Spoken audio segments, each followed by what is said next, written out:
नमस्कार, आप देख रहे हैं वीके न्यूज और मैं युधिष्ठिर उपाध्याय। लोकसभा चुनाव के मद्देनजर नेताओं के सिर पर चुनाव प्रचार का बुखार चढ़ा हुआ है। तमाम पार्टी के दिग्गज अलग अलग जगह रैलियां कर रहे हैं। तो साथ ही इस बार बीजेपी के खिलाफ गठबंधन को लेकर भी खूब चर्चा हो रही है, चाहे वो यूपी में सपा बसपा का गठबंधन हो या फिर बिहार में कांग्रेस के साथ क्षेत्रीय पार्टियों के गठबंधन की बात हो। मगर कहीं ना कहीं कांग्रेस के साथ बिहार के गठबंधन से नाराजगी भी नजर आने लगी है। इस बात का अंदाजा सीधे सीधे राहुल गांधी की बिहार की अब तक की रैलियों से लगाया जा सकता है। दरअसल कांग्रेस अध्यक्ष राहुल गांधी आज बिहार के सुपौल से कांग्रेस प्रत्याशी रंजीत रंजन के लिए वोट की अपील करने सुपौल पहुंचे, जहां उन्होंने गांधी मैदान में जनसभा को संबोधित किया। राहुल की इस रैली में आरएलएसपी अध्यक्ष उपेंद्र कुशवाहा, हम के मुखिया जीतन राम मांझी समेत कई और नेता शामिल हुए। मगर इस रैली से एक बड़ा चेहरा गायब था, जिसने कांग्रेस के साथ गठबंधन में एक बड़ी भूमिका निभाई। वो चेहरा था आरजेडी नेता तेजस्वी यादव, जिनकी नामौजूदगी से कई सवाल खड़े हो रहे हैं। दरअसल लोकसभा चुनाव के मद्देनजर ये राहुल गांधी का चौथा बिहार का दौरा था, लेकिन अभी तक एक भी मौके पर तेजस्वी यादव ने राहुल गांधी के साथ मंच साझा नहीं किया है। पूर्णिया, गया और कटिहार के बाद अब सुपौल में भी तेजस्वी और राहुल गांधी की जोड़ी मंच पर एक साथ नजर नहीं आई।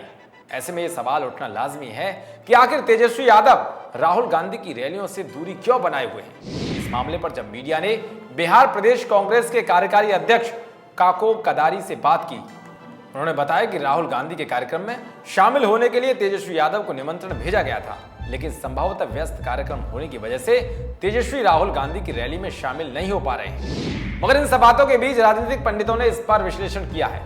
उनका मानना है कि आरजेडी कांग्रेस के बीच जो सीट शेयरिंग हुई है वो तेजस्वी के बीच नाराजगी जाहिर कर रही है, और आरजेडी कांग्रेस के रिश्तों में आई ये खटास तेजस्वी यादव अभी तक भुला नहीं पाए हैं। क्योंकि अगर ऐसा नहीं होता तो व्यस्त होने के बावजूद भी कम से कम राहुल की एक रैली में तेजस्वी शामिल तो हो ही सकते थे।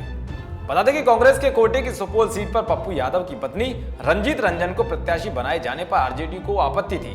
हालांकि बाद में इस विवाद को सुलझा लिया गया। आरजेडी मधेपुरा से शरद यादव को अपने टिकट पर चुनाव लड़ा रहा है, जबकि जन अधिकार पार्टी के संरक्षक पप्पू यादव ने भी इसी सीट पर चुनाव लड़ने का ऐलान कर दिया। तो राजद ने पप्पू यादव की पत्नी रंजिता रंजन के खिलाफ सुपौल सीट पर उम्मीदवार देने की धमकी दे डाली।